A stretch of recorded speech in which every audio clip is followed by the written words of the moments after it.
I've been really thinking about how Wi-Fi works and like data traveling in the air. I'm like, what? How? They're watching it. How is there this thing in my house that's connected to a series of wires that goes somewhere else, but then it's like sending a signal to a thing that then lets me watch and stream a bunch of shit in my bedroom on my TV.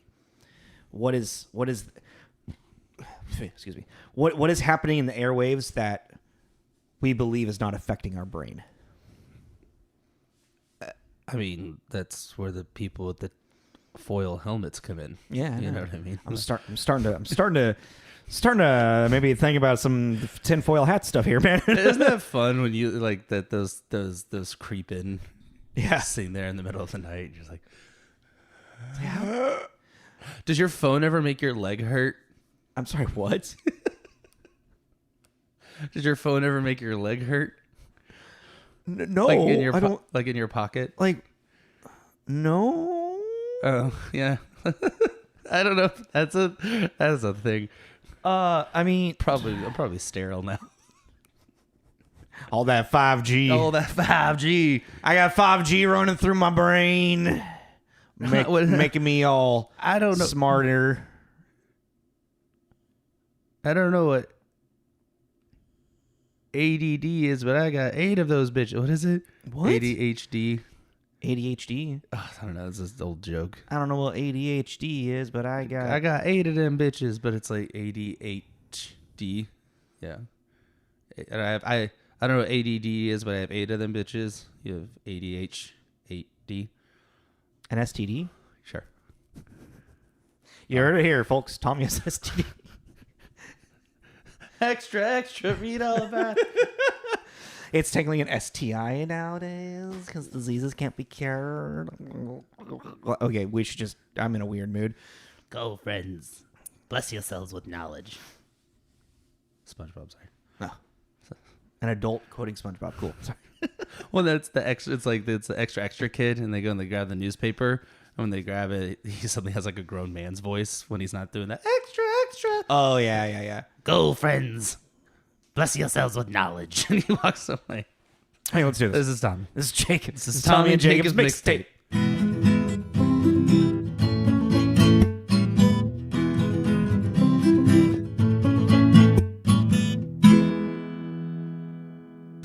I like that was a jab. An adult quoting SpongeBob. Like I'm the only person of my age group that still watches and remembers those cartoons. I mean, so there's this meme on that I've been running across, and it's like, hey, look, an adult that's quoting SpongeBob. Where? And it's like that. It's Sandy and SpongeBob staring at you through the screen, pretty much. So, and it was more of like a meme joke for me. But hey, guys, how's everybody doing?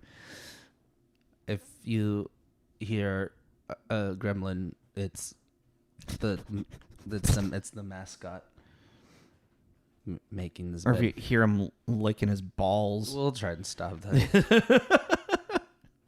he's scratching, making his bed. Anywho, welcome back, everybody. How's everybody doing? I hope you're all having a wonderful October. Getting that pumpkin spice. Going out to the corn maze. There's a really cool corn maze I want us to go to. It's called Stalker Farms, actually. We'll talk about it later. Yeah. We're having a weird energy level right now. Okay, he's cool. He's calm. Yeah. Is that what you've just been worried about? Yeah, I've been worried about it because I could hear it. I don't know. Anyways, yeah, welcome back. We are doing more spooky stuff. But if you followed us last week, we did The Cell. And the week before, we did Cabin in the Woods. So we've been doing this kind of more satire, jokey kind of thing. Am I quiet? Am I good? A little bit, yeah. Yeah. No, you're fine over there. I think it's just you're just not very close to the mic. Okay. So we're doing like satire, comedy kind of stuff, and then we're gonna do. Well, next week we're gonna close out with Hereditary. Yeah, which is like kind of more artsy fartsy. Yeah, kind of like The Cell. Yes. So Tucker and Dale versus Evil. Yeah. Today. You want to give them a synopsis? Yeah. What did I write down? A series of assumptions, misunderstandings, and mishaps caused two best buds' fishing vacation to turn into a bloodbath. Yeah. The term hillbilly is used very willy nilly through this entire movie. You're half hillbilly. No! Not true. That's impossible.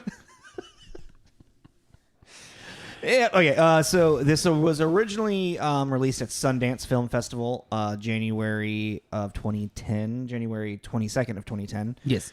Followed by South by Southwest in March 12th of 2010, and then a limited release in the U.S. on September 30th, 2011.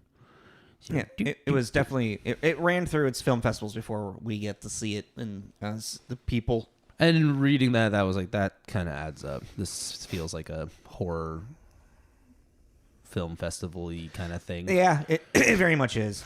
Yeah. I know. Drink some water real quick. My throat's feeling raspy.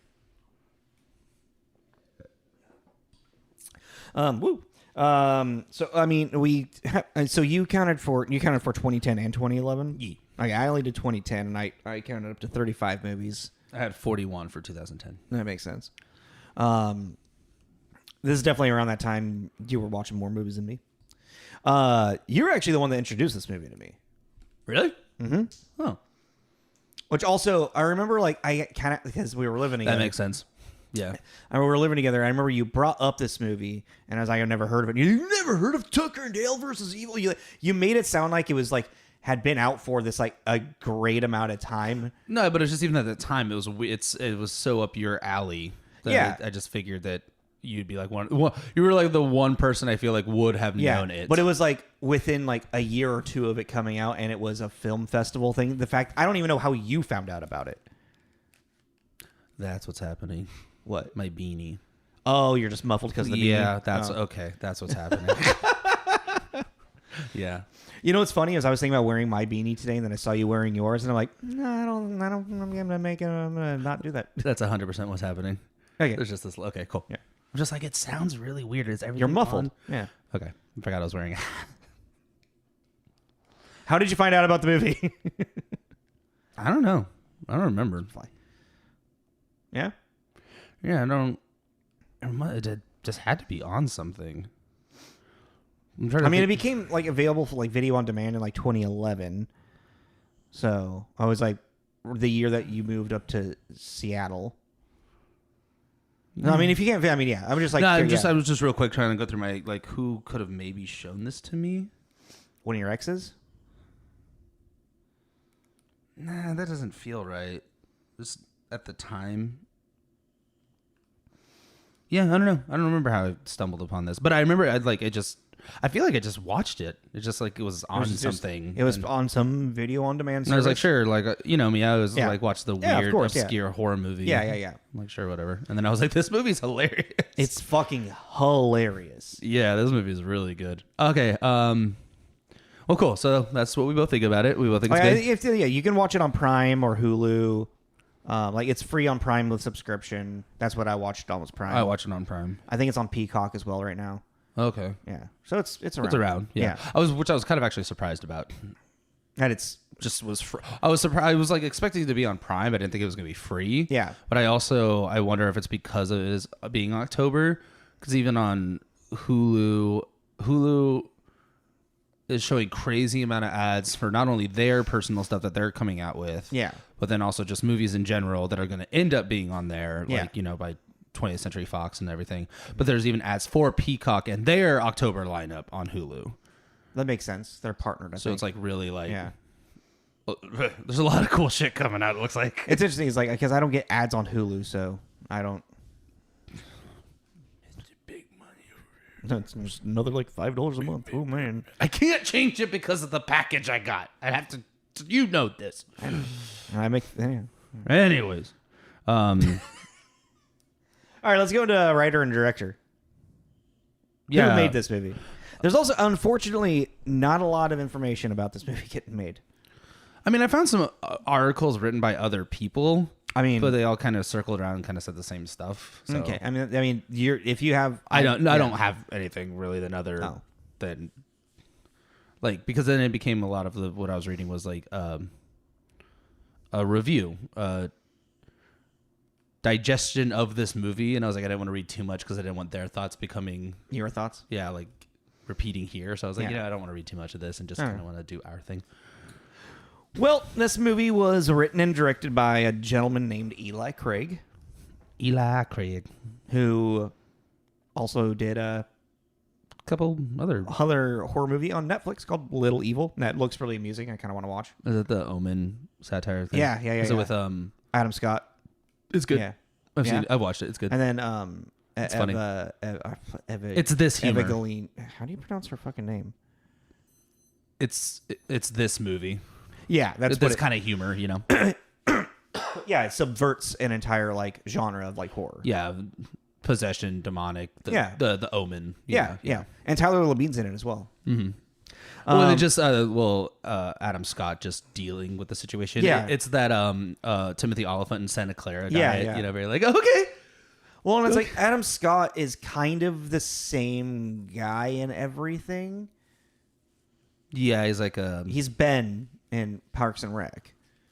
Oh, except for like Step Brothers. He's like, he's still Ben, but he's a dick. He's an asshole. Yeah. I forgot that he's the dickhead stepbrother. Yeah, he's I think when Will Ferrell hugs him and they're like also like trying to like punch each other. Yeah. But yeah, so Eli Craig, there was literally nothing else. His Wikipedia page is just like super small.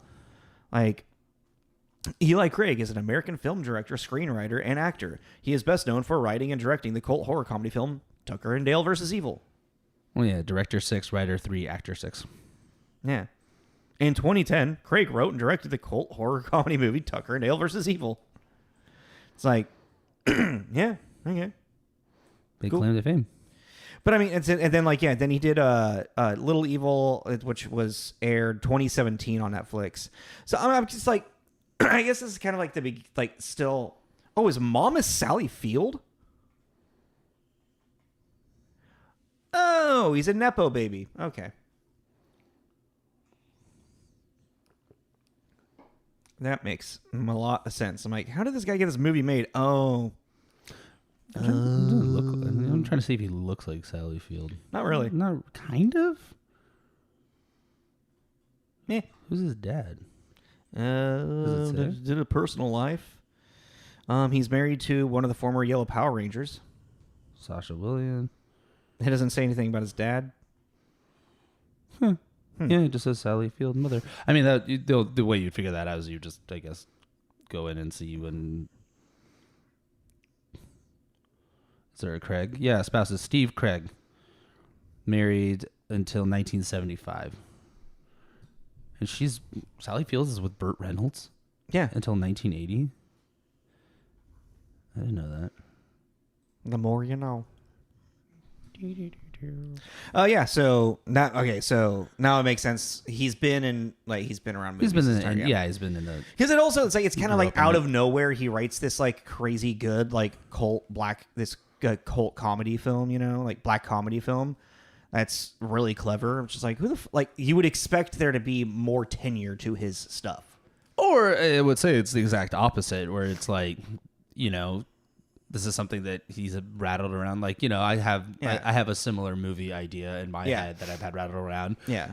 And that's the only one in there at the moment. So it's like I wrote this and then was able to get it going. And then I was like, well, I guess I'm waiting for another one. Because then he did Little Evil, which is like 7 years later. Yeah. I mean, he did a Zombieland TV short. Oh, yeah. I remember seeing that. Like his like full list it's still relatively short for directing. Well, for writing, it's just Little Evil, Tucker and Dale, and The Tao of Pong, which that was 2004. I forgot about that. It looks like a college short. Yeah. Directed Brothers and Sisters, the Zombieland TV movie, Little Evil. Yeah. Oh, what's his upcoming? The Clown in a Cornfield. The Tao of Pong, when an ex-ping pong prodigy seeks the wisdom of a Taoist sage, he learns the life and table tennis is more about the journey than the destination. Yeah. Wasn't there... There's a movie like this. Balls of Fury? Yeah. I was like, I just see Christopher Walken with like a ponytail and like... Yeah. Yeah. All right, we're spending too much time on Eli Craig. Okay. The other... Morgan Jurgenson, and sure, Like he doesn't even. They don't even have a Wikipedia page. There's like 4 other writing credits that are just like it was like. It's like this person just kind of like helped him write it and was like, well, I get credit, right? And like, yeah, I guess, sure. Yeah, I mean, or I don't know, maybe. Yeah, I'm not gonna. It's like I don't. It's like I wanted to find more information on it, like on how like the idea came across. Like, was it like Eli and Morgan like shooting the shit one day, and yeah. Well, it even says here Morgan was a producer. Okay. So that, and then on the other one, Fast Lane, the TV series for 8 episodes, also a consulting producer. Okay. So maybe that's where the writing credit comes from. They were sitting there and they were like, hey, what if you just do? Yeah, let's add this. They had input. Yeah, they had input. Cool. All right. Well, we solved that mystery, if anything. All right. So let's go into the starring as well, because it's doesn't have like a huge like Alan Tudyk now is blown up, ish, and Tyler Labine has been like acting since he was a kid, pretty much. So yeah, Tyler Labine is is Dale, one of our leading hillbillies. Movie that you and I both really like. He's kind of leading man in is Someone Marry Barry. Yeah, that movie's funny. It's a really funny movie. Yeah. I reckon he's also been like 3 episodes of X-Files. And we also said Little Evil, which also was directed by Eli Craig and written. Oh, yeah. He's in a show called Deadbeat. Yeah, I was trying to remember which that I one. remember I watched that. It's like a ghost comedy. Yeah. It's like a ghost comedy. I mean, how many acting credits does he got? Because he's been in just a lot of stuff. 105. Yeah. Like, just like in X-Files, like I said, 3 episodes of X-Files, just like a stoner. Oh, he's Patient Zero in the new Planet of the Apes series. Rise of the Planet of the Apes. Yeah. Like he's the cause of it spreading. He's the one. He's the one. It would be Tyler Labine, goddamn it. Yeah, but he's fucking hilarious. He's really funny. I would love to see a couple of interviews because he's like, it's generally like the people that play the affable, really dumb characters like this are generally the more intelligent human of people. Mm-hmm. Like they're not. Yeah, you know what I mean. Yeah. So like, I would love to actually hear him like dissect this movie. You know what I mean? Do you have anything else with Tyler Labine? Yeah. Then our other hillbilly Tucker is played by Alan Tudyk. Most recently, probably Harley Quinn and Resident Alien are 2 things that currently in Resident Alien. He's the lead. He's actor. the alien. He is the alien. Yeah. And he's a voice for a plethora of people. Joker, Clayface. Yeah. That's the only 2 I remember. Yeah, that's the only 2 that I remember off the top of my head. But I mean, people might recognize him more from Firefly or A Knight's Tale. Dodgeball. He's Pirate Steve. I always forget he's Pirate Steve. Yeah. He's also he's the droid in Rogue One. And iRobot. Yeah, that's right. Yeah, he's Sonny. Yeah. And one of my favorite roles is Death at a Funeral. Oh, that's right. He's in that too. Yeah. He's in the original one. Oh, I haven't seen the original one. The UK one, not the American one. Is he? Oh, he's not in the American one, right? Who is he in the UK one? The one that is tripping balls. Okay, that's played by Cyclops in the American one. James Marston. Yes. Jason Marston. James Marston. James Marston. Yeah. Which I think it's something like that because that sounds like a real fucking X-Men alter ego name. Yeah. Cyclops is James Marston. You know what I mean? he's a Sonic friend of the best friends. Yeah, something like that, right? Yeah. No, yeah, he's the one that's tripping balls and he's meeting the family for the first time at this funeral and everything. But Alan Tudyk in that role, how was James's? Fucking hilarious. It just seems like a real fun role to have. Like when he strips down naked and he's on the roof, it's Well, they're giving condolences, with the Alan Tudyk when they're giving condolences to everyone, and he just he walks up to this little bush sculpture. You know, when they cut, but it's a chicken. Yeah. The rooster, he just goes up to it and he goes, hello. And he kind of slinks off into the garden. It's like There's something weird like that in the American one too. But let's keep. I just like Alan Tudyk a lot. No, we both like him a lot. And then we have our lead actress, which is Katrina Bowden or Bowden. Allison, who I only recognize from 30 Rock. Yeah, I've never really watched 30 Rock very much, but she's also like I do when I saw Sex Drive, like that movie I think is really funny. James Marsden is that as well. Interesting. We're gonna feel like dipshits if we have that name wrong. By the way, we've really committed to it. Yeah, well, here let's figure it out. I'm gonna open it up and James Marsden. There we go. Okay, cool. Good for us. And she plays like she's like the what, a catfish, like trying to get the kid to drive across so she can rob him, pretty much. You've never seen Sex Drive, have you? No. That's kind of a twist of the movie. Kind of spoiler. You always at the end of it. Because I'm like, oh yeah, maybe I should have. She reminds me of, God, I always forget her name. Dodgeball, Ben Stiller's, Marsha. And I always want Zoolander. I know, but I always want to say Christina Applegate, and that's not Christina Applegate. Zoolander.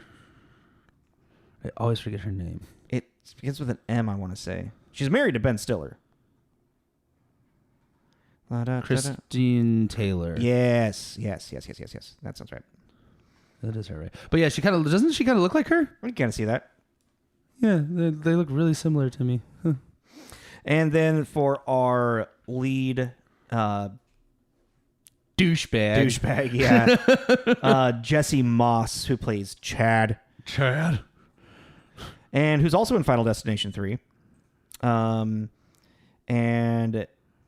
he doesn't like literally. I don't think I've seen anything else that he's been in. Well, I thought it was funny. He did a lot of voice. So he has 144 credits. That's crazy. And he did a lot of voice acting. It looked like in his youth.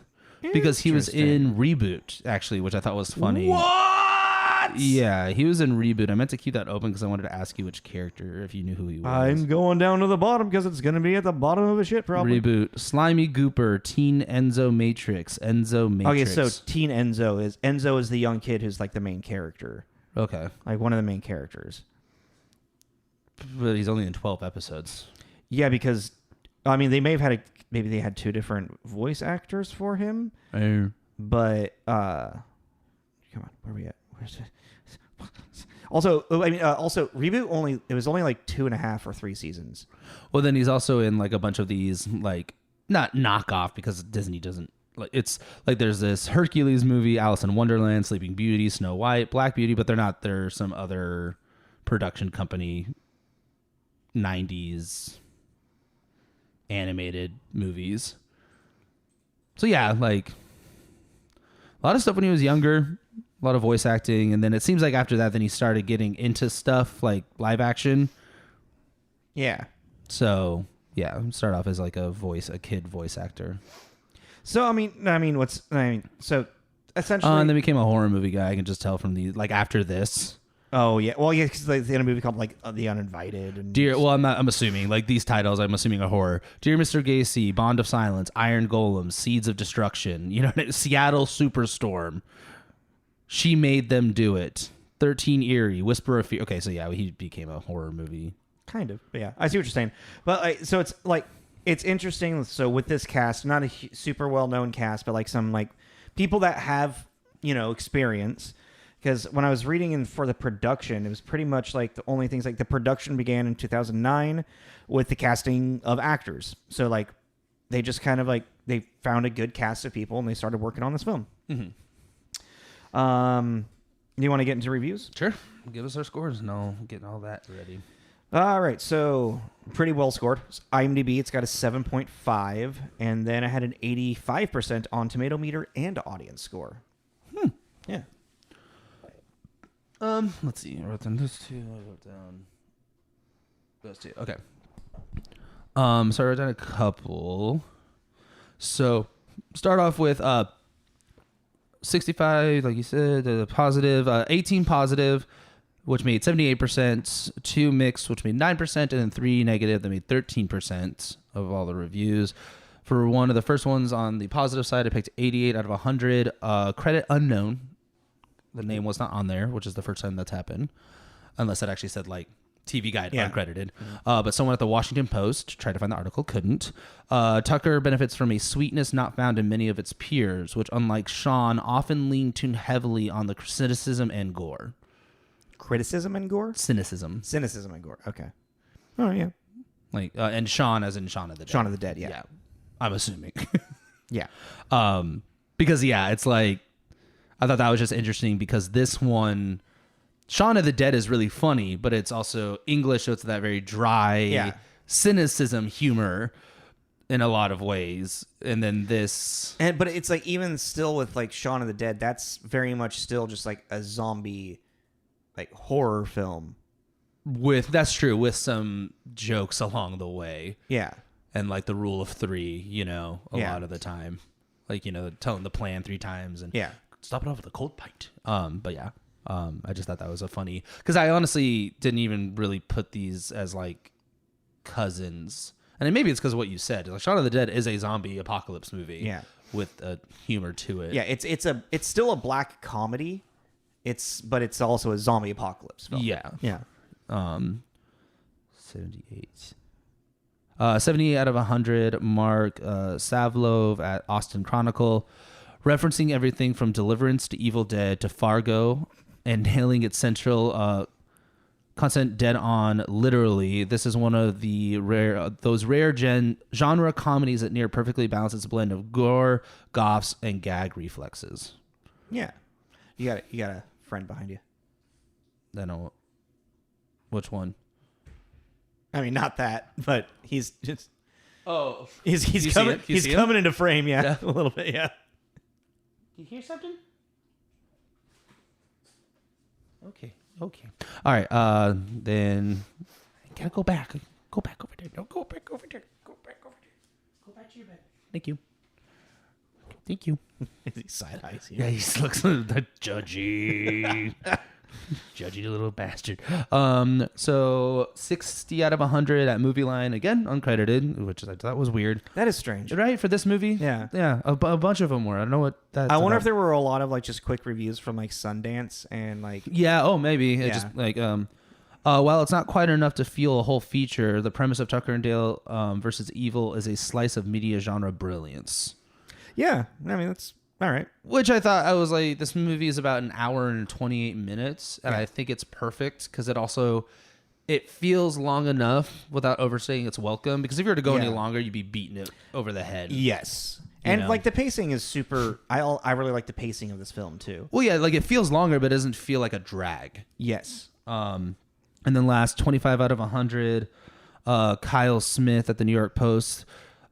This is essentially a student film offering nothing but absurdly contrived coincidence. Say that again. This is essentially a student film offering nothing but absurdly contrived coincidence.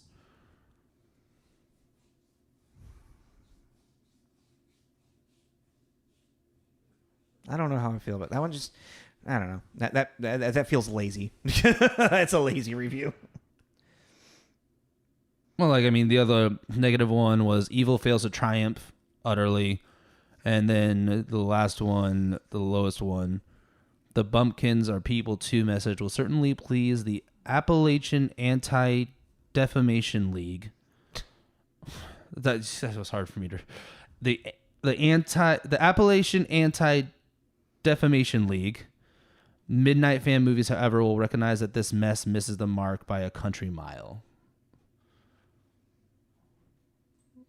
Which I'm not following that. No, maybe because we don't know what that league is. I'm like kind of scared to. I'm not worried about it. I'm gonna Google it. You can. Okay, so yeah, those are the reviews, everybody. That's what I got. What's interesting is like when I remember like first watching this movie and just enjoying it definitely, but I couldn't ever really. I've never been able to really like just like be able to unpack the film well enough to kind of like explain why I enjoyed it, or like explain it in a proper way to like get somebody else to maybe want to watch it. Does that make sense? Mm-hmm. So like one of the things that I wrote about this is that I mean its subversion is very unique. The twist is original, and it's like it didn't. I don't even know why I wrote it. I wrote these notes a little drunk now that I'm thinking about it. So like while the film plays into slasher tropes, it like also still like it subverts those tropes on top of itself in a fun way. Like the whole the when the college kids get to the gas station, and it's like you have that arbiter of like warning, like, don't go to the woods, kids, that's where people die. And like but it's like in this, like the friendly hill, they're actually, it's a miscommunication. Well, know? I mean that happens, but it's the cop telling the hillbillies. Yeah, and that's also which also like subverts it as well in another way. Like so well, it's also the place is called Last Chance Gas. You know, very on the nose. Yeah. I think like the biggest thing in this like is I was really thinking about how like in comparison to Cabin in the Woods, I think was clever. And this, I think, is smart. Does that make sense? How I'm like separating the idea of like clever from smart. Is it because like Cabin in the Woods, it's clever because it's like you were talking about a couple weeks ago, it is all an orchestrated plan, as opposed to this, which is literally just almost like slapstick misadventure, things just going wrong. Because this still stays and lives in a slasher movie format. Mm-hmm. Beginning to end, it is a slasher film with its own twists and turns, with the jock becoming the actual murderer type thing, you know? Mm-hmm. While Cabin in the Woods is playing on the idea of a slasher film and the kids in the woods or in the cabin and whatnot, and then swerves into end of the world thing, and then it separates itself from the slasher movie and becomes its own type of in its own narrative itself. So it's like Cabin in the Woods is not a slasher film. No, I wouldn't. It's a meta horror movie commenting on itself. This in its meta form is subverting all of the ideas of a slasher film while still staying a slasher film. So like this, which is why this would be more cousins with like Shaun of the Dead, I would say, because Shaun of the Dead, still being a zombie apocalypse film, subverts the idea of like, instead of it being a drama, it's a comedy.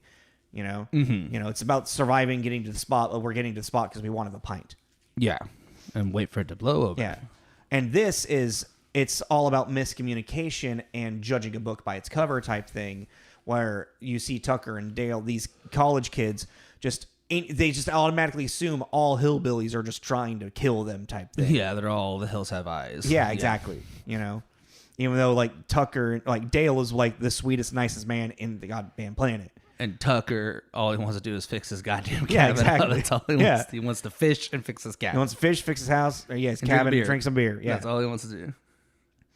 You know, so that's why I actually think this movie is more clever or more smart, and I think it's better than Cabin in the Woods in its own right because of how it stays into this slasher trope. Because what's really great is like how it's revealed, how it builds on itself to then all of a sudden like Chad being like the bad guy, you know, the killer. He becomes the killer. You know, it's like this testosterone fueled insanity that he goes through because he hates hillbillies because of what happened to his mom. Little did he know that he's half hillbilly because of that narrative choice. And then like it's interesting is like, and they do a clever thing of like the more out of control he gets, the more like he physically becomes a monster when as he gets burned and more things happen to him, and then he is the monster. And then it turns into like a weird. Then it turns into like very like villain mustachioid villain, like tying the damsel in distress onto the wood saw. Yeah. I just always, I mean, I let it go with this one because of the type of movie it is. But whenever these kind of like accidents happen to somebody and they're just like able to keep going. Like, oh, like you're talking about like Chad with like with the explosion, and it's like there's straight up like bone. Yeah. I'm like, no. Adrenaline's a hell of a drug. Yeah, no, but it was like, no, this is like, you know, the Michael Myers thing. Yeah, it's like he's exactly. now possessed by pure evil, so Yeah. that's what's making him go. So I like let it go. But you know, it's like that's what I always say with the Dark Knight. You know, Harvey, the doctors are telling me that you're refusing to get skin grafts and to take treatment. It's like, I don't really think the doctor. I think you'd be knocked out and they're just gonna do it. They're not just gonna let you hang out with that's gone. You know what I mean? I'm not a doctor, so maybe the doctor's like, actually, if they say no. I'm like, that doesn't feel like a thing. Should be. What I really do like about this movie though is even just like the subversion of like the deaths, because like all of these kids and how they die is a way that like Jason or Michael Myers or Freddy would actually kill them, but it's all completely by accident. Yeah, it's just situational. Yeah, well, that's a funny. I didn't even actually think of that. That's funny. Like even like when the first one, there's like they left him here as a message. Yeah, the message is stay the fuck out of our woods. Yeah, that is a very very Voorhees. Just like pushes right in there. You know, that's right a through the very spike. Yeah. And then actually they're all pretty much Voorhees ish. Yeah.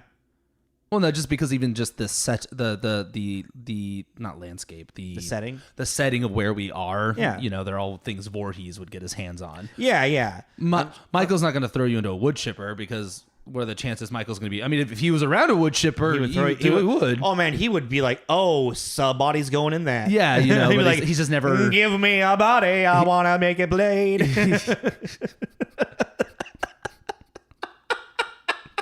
I think you just found your promo.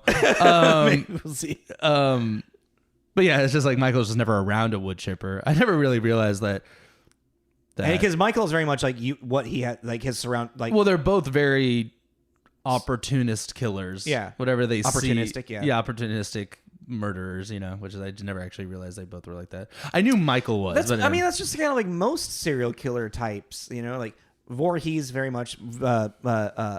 Myers, yes.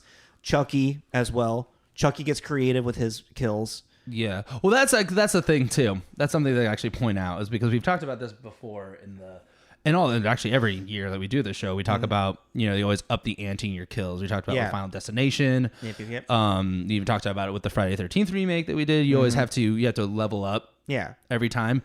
And it's like every kill to every movie. Exactly. Yeah, he just has to like the Which movie. is why Jason eventually blows up and the movie goes boop boop boop, and then they go, oh shit, now we have another movie. We gotta now boop boop boop, and you know, to the point where Jason I remember one of them kills a guy with a rock in a sauna, like one of the hot rocks, just shoves it in his gut. I don't remember which one, but I was like, oh, that didn't okay. Sounds like Jason Goes to Manhattan, probably. Oh yeah, but whatever it is. But I was just like, with this too, it also does that like escalation kind of thing. Yeah.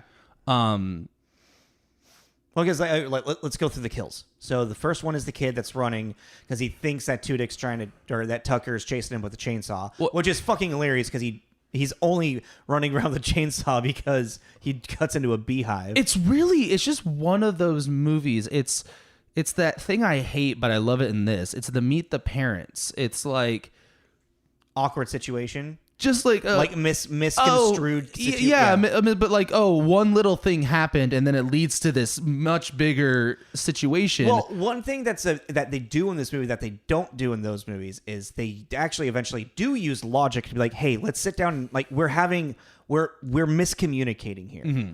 And they try to do that. They try like, well, but but like, thank you for that story. Which you're like, you guys didn't really communicate this issue that we're having here. But yeah, you know, Tucker cuts, like they're sneaking up on the cabin. He accidentally cuts into the bee's nest, and then comes running out of the side like a maniac. Swinging a chainsaw like fucking Leatherface. Yeah, and then they all, he's gonna kill us, and then they take off, but then he runs the opposite direction of them. Yeah. So they go like, and it's just it's fucking hilarious because it's like it's really actually thought out. Yeah. They want you to see the fact that they go completely different directions, but and then somehow end up. And then he ends up with the other kid. Yeah. And then the kid runs into a. But that's what's funny too is even with that first murder, Tucker has no idea because he's still running from the bees. Exactly. Yeah. Did you get the feeling that when the bee landed on his nose, that was supposed to be realizes the kid right? realized like, oh, he was just running from bees. Yeah.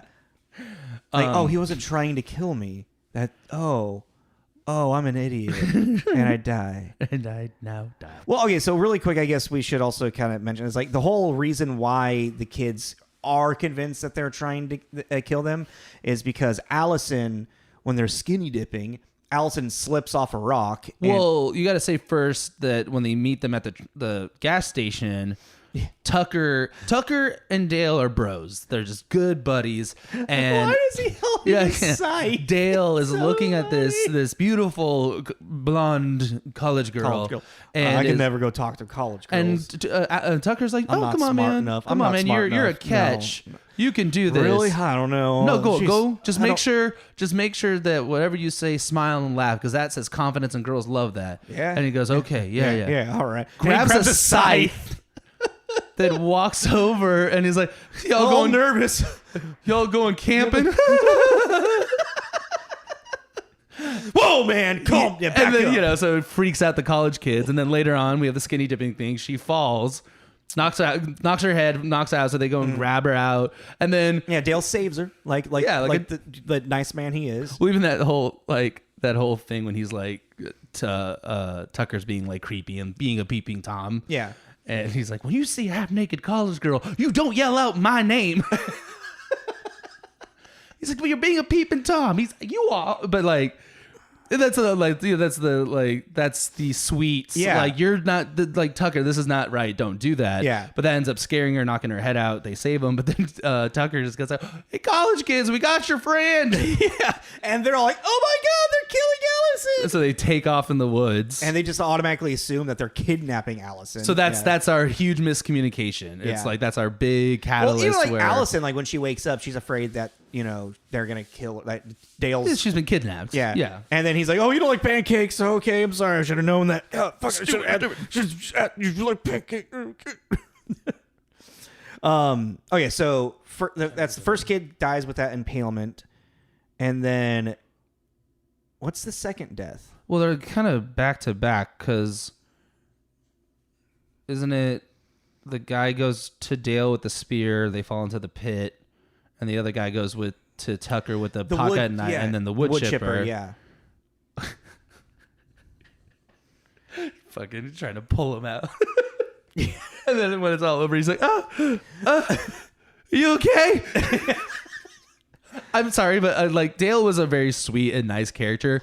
Tudyk really he's just fucking, he's comic gold. He held this movie and his timing. It's like, because he is the clown of it. Does that make sense? Yeah, because it's all really happening to him. Yeah. And More and so. it's kind of like, it's like straight man with like the dumb idiot type thing. Like, so like all of the kids are the idiots. The straight man with the dumb idiot? Yeah, it's Abbott Costello. The heterosexual man? No. It's a comedy term. Like this. I don't. Okay. The straight. Tell the audience. I'm part of the audience. The straightforward man. Yeah. Very Okay. straightforward to like Kelsey Grammer, Frasier. Yeah. Dealing with the fools. The fools. And like in Frasier, like his dad is like, because his dad's like the common man. Yeah. So it's the folly to the straight man. Oh yeah, okay. So when he walks into the cabin and Dale's like, "Oh, what happened to you?" And he's like, "I started to behave." He's like, "Why did you do that?" He's like, "I didn't mean to, you idiot." Exactly. Yeah. So he's the straightforward. Why would you think I did that on purpose? Yeah. Yeah. Okay. The kid jumps into the wood chipper and now he's like, "Oh, why is this happening?" Well, but that's even the thing. Just even when they're talking about going to the cops, and because they then jump to this suicide pact. kids are having. This goddamn suicide pact. Like, you know, they're going around here and killing themselves. I just really love that entire. That's like that scene just always pops into my head. I think we brought it up last week too. Oh yeah, great idea, Dale. Call up the cops and be like, "Hello, officer. We've had a doozy of a day. We're minding our own business, doing some chores around the house, and all these college kids started killing themselves on my property." You'd have to be a moron to believe that. And then they tell him. And what's funny is like the cop shows up and he's like, "You would not." Half a dead. He does the exact. Yeah, they're holding half a dead body. Yeah, just legs. His legs, and he says exactly that. And then the cop's like, "What, you think I'm some type of moron?" That whole scene is amazing because even with, oh yeah, we got one of the girls and inside, and he's like, yeah, Tucker's like, "Why would you stop talking?" And he keeps going, and finally gets to a point where he just grabs him by the shoulder really hard, and then then you can see him going through like the process, and he finally just gives up. He's just like, yeah, well, she's unconscious because I knocked her out with a shovel. Well, let's go see what you done with her. Yep, let's go. He's just like, "Lead the way, like, officer." Okay. Well, that's what's even like. So that's one thing about the dialogue for this movie, especially if you are someone that is like a horror fan, but especially in the slasher kind of like genre too. The dialogue is really, really funny because even like with Chad, right? Yeah, Chad. Because even Chad doing his like really over the top, like it starts off like with, like, you know, even with her first falling into lake, him running off with the axe. It's not, you know, he's gonna be the hero, and then even with his dialogue and it divulging to the point where the friend even goes, whatever his name was, the black guy being like, "The fuck is wrong with you, man?" Oh, yeah. Like after his like spiel, he's like. Even the friends are saying, like, "You are losing your shit." You are unhinged right now, and it's just a great like de-evolution. You see his de-evolution really well, and the dialogue is really great in this, and it's simple. Yeah, it's simple, but it does that satire of these slasher films really well, very, very well, really well. Yeah. Really, it's like also Tucker, every injury he gets, he pours beer on it. Like, pours beer on his face, pours beer on his hand. How about I just make us some tea and we'll discuss this? Yeah, I'll provide the finger sandwiches.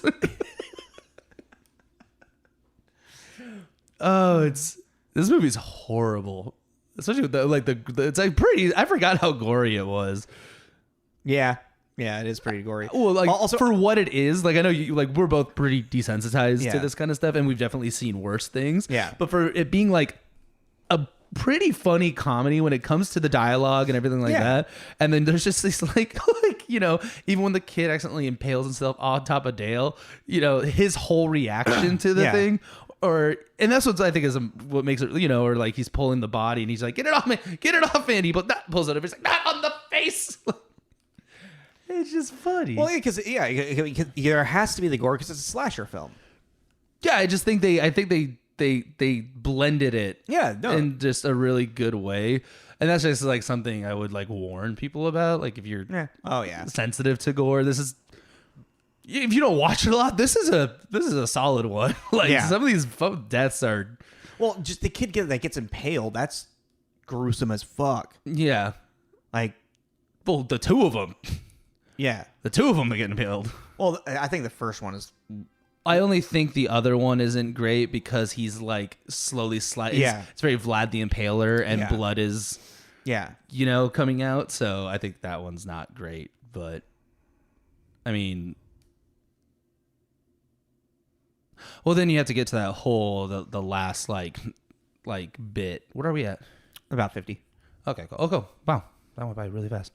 Well, even the last bit too, when they are trying to have, like we just mentioned a little while ago, they're, you know, Allison, who's a psychiatry major, is trying to have them tell each other's story. Psychology major, and she's like, "Let's get everyone's side of the story." And then Chad tells the truth about the ghost story he told at the beginning is actually his family was attacked by hillbilly, like Hills Have Eyes fuckers. and were murdered, and then Dale doesn't really say anything. Yeah, I'm trying to remember what he actually says. I don't know. That's the thing, is like he doesn't. He kind of he apologizes that happened to him, his family, and then just kind of apologizes for being a hillbilly or something. and it's like, but that wasn't me, so Oh, I don't yeah, know yeah. why you're doing that. And then Allison, this is kind of like that gist of it. And then Allison's like, okay, now that we have heard each other's side of the story, She's I'm like, not a very good psychologist. no, I was like, no. Well, you found out what his prejudice was. Yeah. And then you had him apologizing, explaining, well, he's not those people. You're not talking about the situation happening now with all the dead bodies outside. Yeah. You know what I mean? Well, and then that's also when like their other friends just come running in. I forget how it backfires on them before the house explodes. Well, it backfires because Chad had already this is a place of evil. We need to burn it to the ground. So he puts gasoline everywhere. Yeah. And then they start getting into an argument. Well, no, so the one friend runs in with a weed whacker. That's right. That's what I was trying to remember. Accidentally attacks their other girlfriend. Yeah.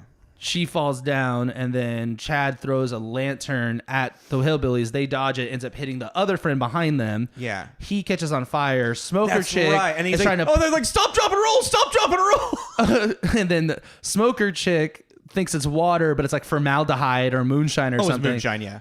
Well, if you read the labels, everything on that table is something different flammable. Yeah. There's not a single thing that is not flammable on that table. Yeah.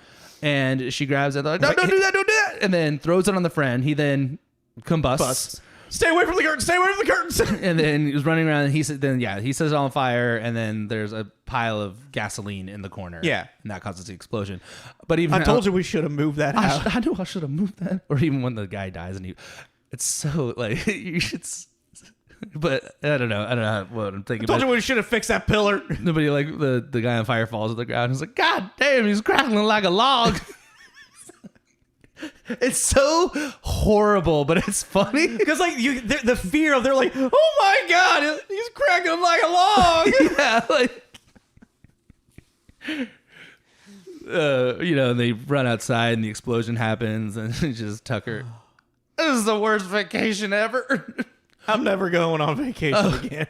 Oh, no, yeah, when he falls from the tree, that's what he's like, this is the worst vacation ever, and then he's like, remind me never go on vacation ever again.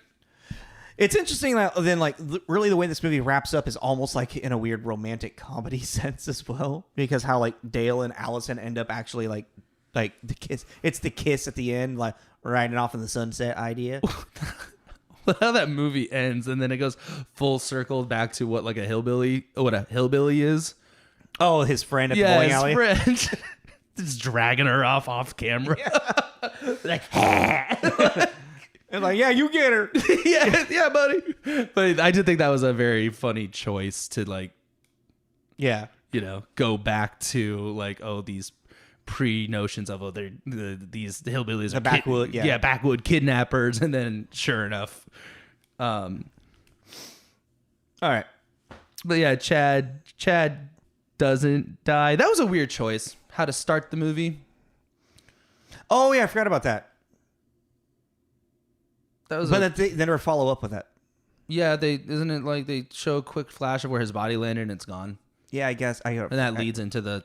Yeah, it leads into what it was at the very, very, very beginning. I did like the news reporter person. At the end? At the beginning. Well, yeah, at the beginning and then at the end doing the news. That was a very. I don't know. That was the beginning one is a different one than the one at the end. No, it's not the same person. Are you sure? Mm-hmm. Did you go back and check it? No, they just looked identical.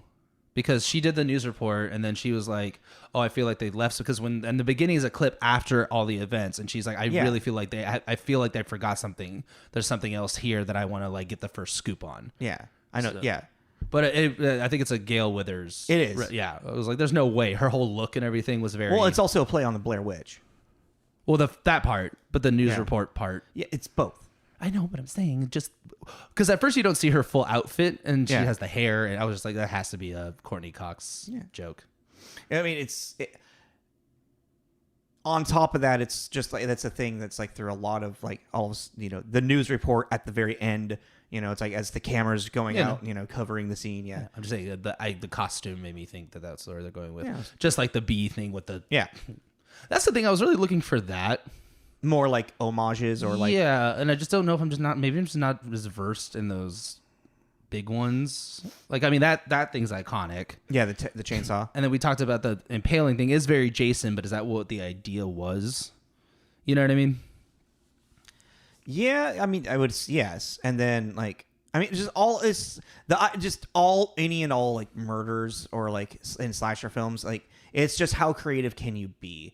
Like the chainsaw thing is very because Leatherface has a chainsaw. It's an iconic image. I mean, even the burning could be Chucky, right? Yeah, I mean, he also becomes like half a face. Yeah, you know, and he is just a monster now. Like his eye is all like whited out as well. Well, that's what happens when you save Rachel instead of Dent, or you save Dent instead of Rachel, right? Yeah, Dent instead of Rachel. Where are they? Yeah. All right. What's your rating? We need to wrap it up. I give it a 4 out of 5. Yeah. Okay. Yeah. I was gonna give like a 3.5, but I'll settle on a 4. I was saying a 4 because it's weird. It's like such a specific recommendation, but it's not at the same time. And I say specific. I kind of say specific because of the gore. And if you're someone that really can't do gore, then I would say this isn't for you. But it's like it does. It's just a really funny slasher. Yeah.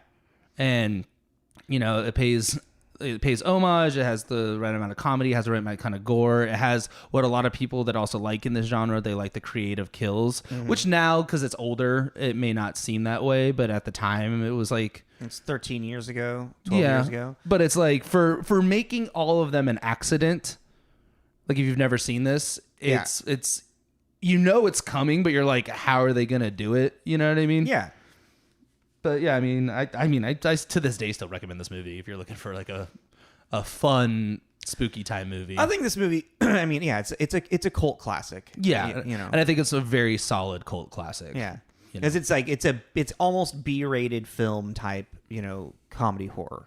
Were you having a problem with the frame rate on it on Amazon? No, I was weird. like just a little ticky. Yeah. And I wanted to ask my partner, but I was like, I'm worried if I bring it up, they'll notice it. Like if they haven't noticed it yet, I'm not going to bring it up. You know what I mean? So I was like, just keep it to myself. But yeah, it looked weird to me. But yeah, I say 4. Like I think this is a really like, maybe you're right. Maybe a 3.5 because 4 would be great because 5 is like, Yeah, this is really good. It Yeah. is. Okay. 3.5. Yeah, 3.5. Yeah. Okay. Because this is really good. I don't think it's great, but I think it's really good for I think what it is.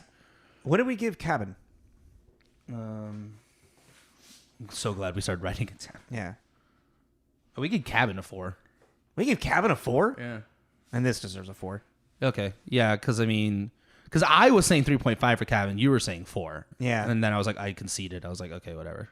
Yeah, it's weird because like I just talked about how I felt like this movie. Well, they're two different of their own kind. Yeah. But yeah, but I feel like if we gave Cabin a 4, this definitely deserves a 4 as well.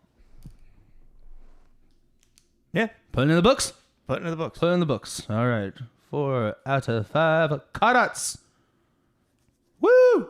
It might have to get to that point that we have to explain the carrot thing again. No, it's just our rating system. Yeah. Instead of stars, we use carrots. Okay, if you want to know, go back to previous episodes. It's a secret.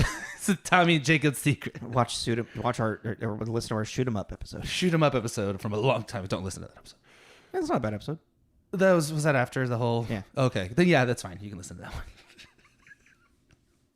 Like making content that I don't want you to listen to. Season 1's rough. Season 1's real rough. All right, cool.